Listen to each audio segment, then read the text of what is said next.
A sloth, a donkey, and a curious human. Send a prompt and see what they're doing.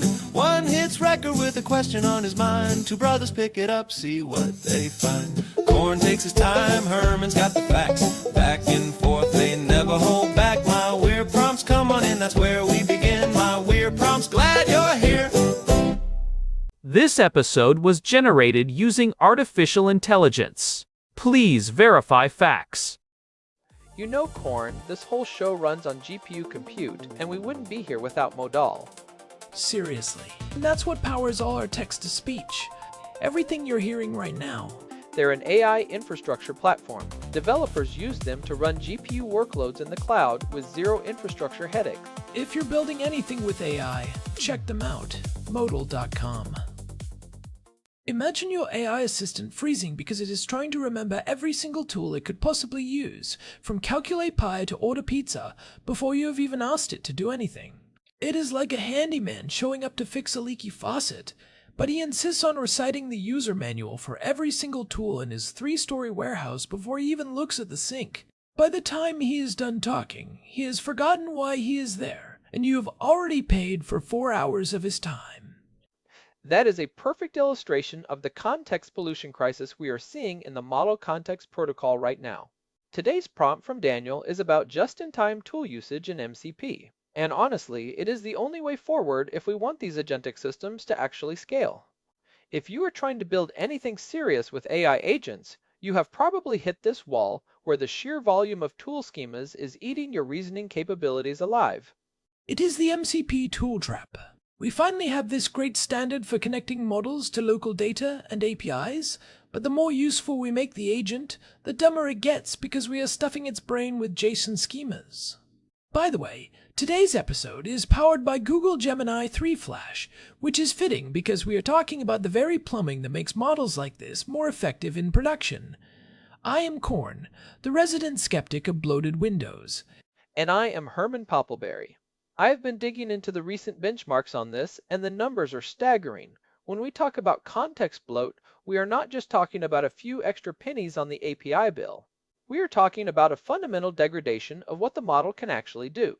If you load a full suite of MCP servers, say GitHub, Slack, Google Docs, and a local file system, you can easily burn 80,000 tokens before the user even types hello.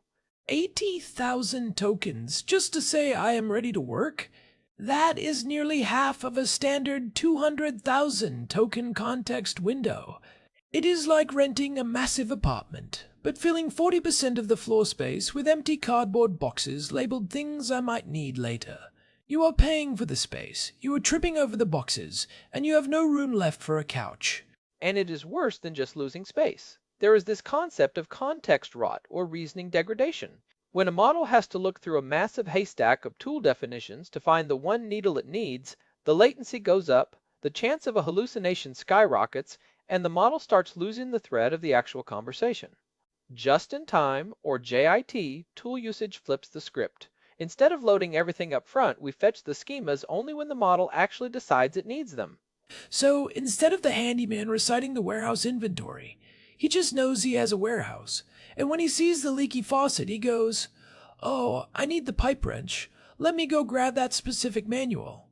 But how does the model know the pipe wrench exists if we haven't told it yet? This feels like a chicken and egg problem. How do you find a tool you haven't loaded? That is where the discovery phase comes in. In a traditional MCP setup, you have eager loading. The client connects to the server, asks for a list of all tools, and shoves those full JSON schemas into the prompt. With JIT, we move to a progressive discovery model. The model is initially given a meta tool or a search tool. It is essentially a tool whose only job is to find other tools. A tool for tools. That sounds very meta, even for us. So the assistant says, "I need to check the user's calendar. I will call the tool finder to see if we have a calendar tool." And then the system injects the actual calendar schema once the intent is confirmed? And the January 2026 update to the MCP specification actually formalized this with the tool discovery capability. It allows servers to expose metadata like a short description and a name without sending the massive payload of the full input schema. This allows the agent to perform what we call semantic tool search. We can use retrieval augmented generation, or RAG, but for the tools themselves. We index the tool descriptions in a vector database, and the agent only sees the top 3 or 5 most relevant schemas for the current task. I love that. We are essentially applying RAG to the agent's own capabilities. It keeps the context window lean and mean. I saw a case study recently from a developer building a multi-agent system with over 50 MCP tools. They were hitting 80% context usage on startup. Once they switched to JIT, that dropped to 15%. That is a massive gain in what they call the reasoning headroom. It is the difference between an agent that feels sluggish and confused and one that feels snappy. If you look at providers like Speakeasy, they did a benchmark with a server containing 400 tools. Statically loading those would require over 400,000 tokens. That is physically impossible for most current models to handle in a single turn. But with dynamic discovery, they got it down to 6,000 tokens. That is a 100-fold reduction. 100-fold reduction is insane. That effectively uncaps the number of tools an agent can have. We go from rationing MCP connections like they are water in a desert, to just hooking up everything we own and letting the discovery layer sort it out. But Herman, what about the latency? If I have to do a round trip to find the tool, then another round trip to load the schema, then the actual execution, aren't we just trading token costs for time? That is the primary trade-off, but it is not as bad as it sounds because of caching. Most JIT implementations use an in-memory cache. Once you have fetched the schema for the GitHub Create issue tool once in a session, you keep it in the window for the rest of that conversation. You only pay the discovery tax once. Plus, the time you save by not having the model process 80,000 tokens of junk every single turn actually makes the overall interaction faster. Processing a lean prompt is much quicker than processing a bloated one. So it is like a slow start, but a faster sprint. I can live with that. I am curious about the implementation details of this tool discovery capability from the January update. How does a developer actually tell their MCP server to be JIT compatible? Does it require a total rewrite of the server logic? Not at all. It is mostly a change in the client-server handshake. The server now flags which tools support lazy loading of schemas. When the client calls lists tools, the server sends back the names and a one-sentence description. If the model wants to use it, the client then makes a specific call to get the full JSON schema for that tool ID. The January 2026 SDK update made this pretty much a one-line configuration change for most servers. It is basically the difference between a table of contents and the full book. I am thinking about the second-order effects of this. If we aren't worried about context bloat, does that change how we actually design the tools? Because currently, everyone tries to make these Swiss Army knife tools to keep the count low. Does JIT mean we should be building more granular, hyper-specific tools instead? That is a brilliant point, Korn. We are seeing a shift from context management to context engineering. When you aren't worried about the number of tools, you can build very atomic functions. Instead of one massive database tool with 20 parameters, you have 20 specific tools. This actually helps the model because the descriptions become more precise, which makes the semantic search more accurate. It reduces the chance of the model hallucinating a parameter because the schema it is looking at is focused on exactly one task. It is the Unix philosophy applied to AI agents. Do one thing and do it well.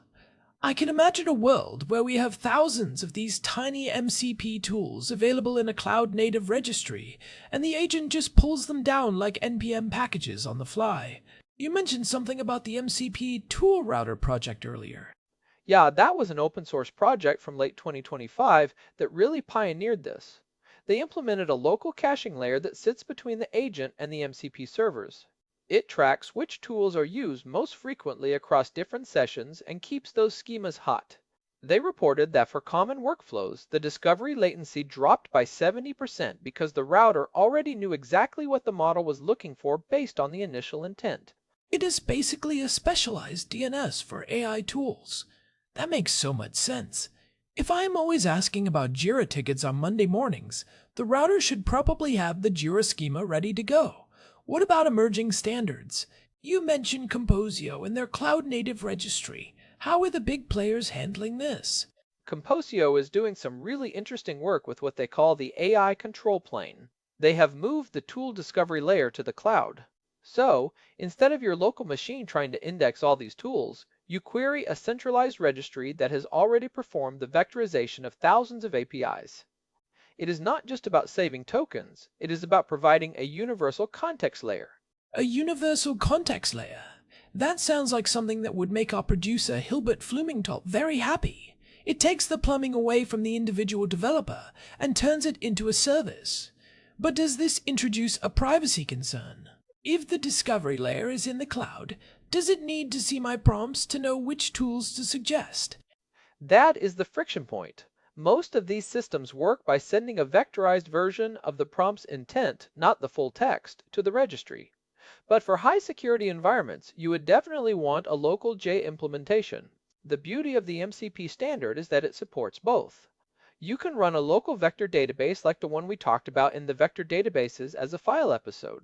Oops, I wasn't supposed to mention that, but you can run those locally to keep the discovery process entirely on-premise. You just couldn't help yourself, could you? One job, Herman. But seriously, the idea of a local discovery layer is compelling. It means I can have an agent with access to my entire company's internal API surface, thousands of endpoints, and it only ever sees the 5 it needs for the task at hand. That is the only way an enterprise AI actually works without becoming a security or cost nightmare. And think about the reasoning quality. There is a famous paper about the lost in the middle phenomenon, where models are great at using information at the very beginning or very end of a context window, but struggle with stuff in the middle. If your tool schemas are taking up 80,000 tokens in the middle of your window, you are essentially creating a massive blind spot for the model's reasoning. By using JIT and keeping the window at, say, 10,000 tokens, you stay in the model's high-performance zone. It is like trying to read a book while someone is constantly shouting random dictionary definitions at you. You might finish the book, but you won't remember the plot. JIT just gives the model the definitions it asks for when it asks for them. This really changes the game for developers who have been carefully rationing their MCP connections. I know guys who were literally turning off their Slack MCP server just so they could have enough context to use their GitHub one. The rationing era is ending. We are moving toward a search to use flow. Gentic Engineering had a great blog post about this, saying that increasing agent capabilities by stuffing tool info into the context isn't scaling, it is just impairing performance. They are advocating for a complete decoupling of tool availability from tool registration. It is the difference between a buffet and an a la carte menu. The buffet is great until you realize you have to carry every single tray of food to your table before you can start eating. The a la carte menu is much more civilized. So, if I am a developer listening to this and I am currently hitting these limits, what is the first step to switching to a JIT architecture? First, check if your MCP client supports the tool discovery capability from the January 2026 spec. Most of the major ones, like the updated Claude Desktop or the latest VS Code extensions, have a toggle for lazy tool loading. If you are building your own client, you want to switch from using the list tools method to a two-step process, fetch metadata first, then fetch the schema only on a call attempt. And what about the servers? Do I need to update my custom MCP servers to support this? Ideally, yes. You want to ensure your server handles the get tool schema request. If you are using the official MCP SDKs, this is usually handled for you if you update to the latest version. The SDK will automatically serve a truncated metadata list and wait for the specific schema request. It is also worth looking into frameworks like the OpenAI Agents SDK, which has started implementing dynamic tool filtering. You can programmatically swap toolsets based on the state of the conversation. So if the user says, okay, I'm done with the code, let's talk about the marketing plan, the system can automatically swap out the Python interpreter and GitHub tools for the SEO and social media tools, clearing that context immediately. It is about being intentional with what the model is thinking about. There is this great quote from the engineering team at Writer.com. They said, "We are moving from context management to context engineering, where the model's environment is dynamically constructed rather than statically defined. That is the core of JIT. The environment is a living thing." It makes the AI feel more like a person. If I ask you a question about quantum physics, you don't start by reciting everything you know about biology and history just in case. You just pull the physics knowledge from the back of your brain, This JIT approach is finally giving AI that same kind of focus. But what about the edge cases? What if the semantic search fails and doesn't find the right tool? That is the risk. If your vector search for tools is poor, the model might conclude it can't do the task because it can't see the right tool. This is why the quality of tool descriptions is becoming more important than the code itself. Developers need to write descriptions that are optimized for semantic retrieval. You need to include keywords and intent-based language, not just technical jargon.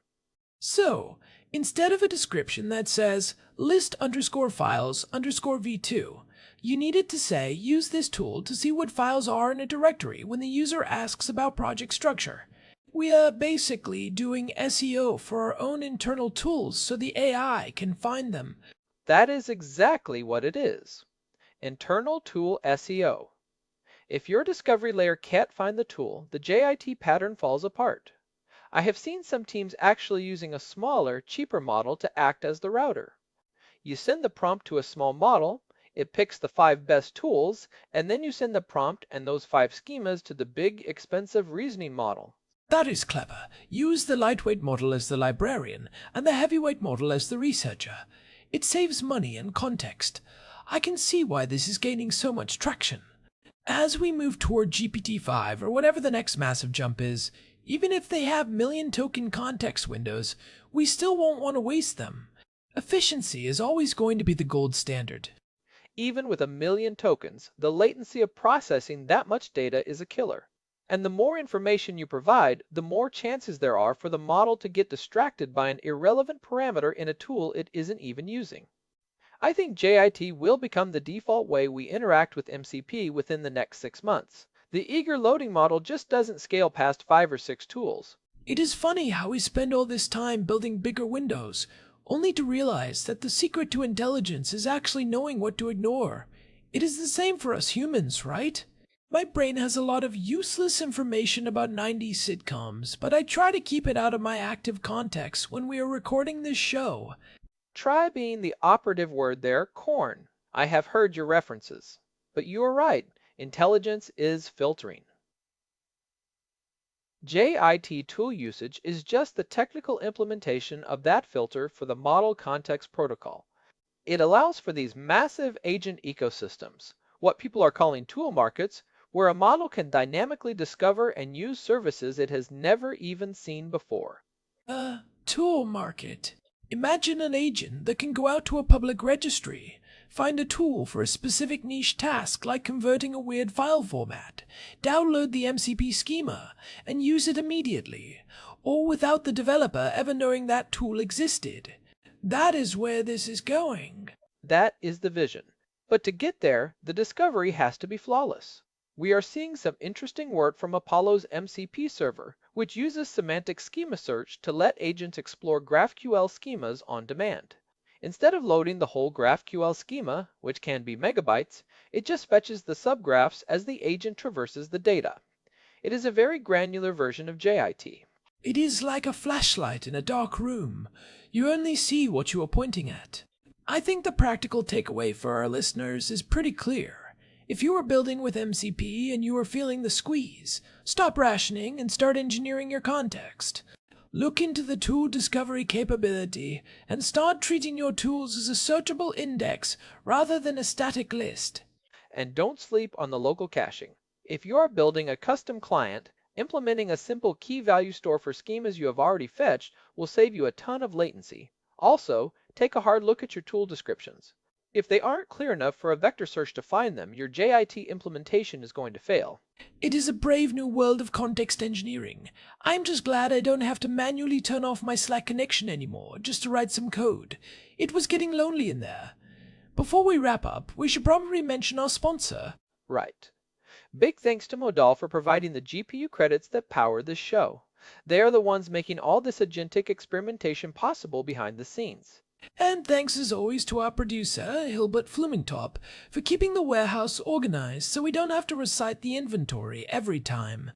If you are finding these deep dives useful, a quick review on your podcast app really helps us out. It helps other developers find the show and keeps us motivated to keep digging into these MCP specs. We will be back next time with whatever weirdness Daniel sends our way. This has been My Weird Prompts. I am Corn. And I am Herman Poppleberry. See ya. See ya! Goodbye. This episode was produced using Google Gemini 3 Flash. Text-to-speech by Chatterbox. Thanks for listening to our show, My Weird Prompts, where our thoughts go from slow takes to facts on cue. We change and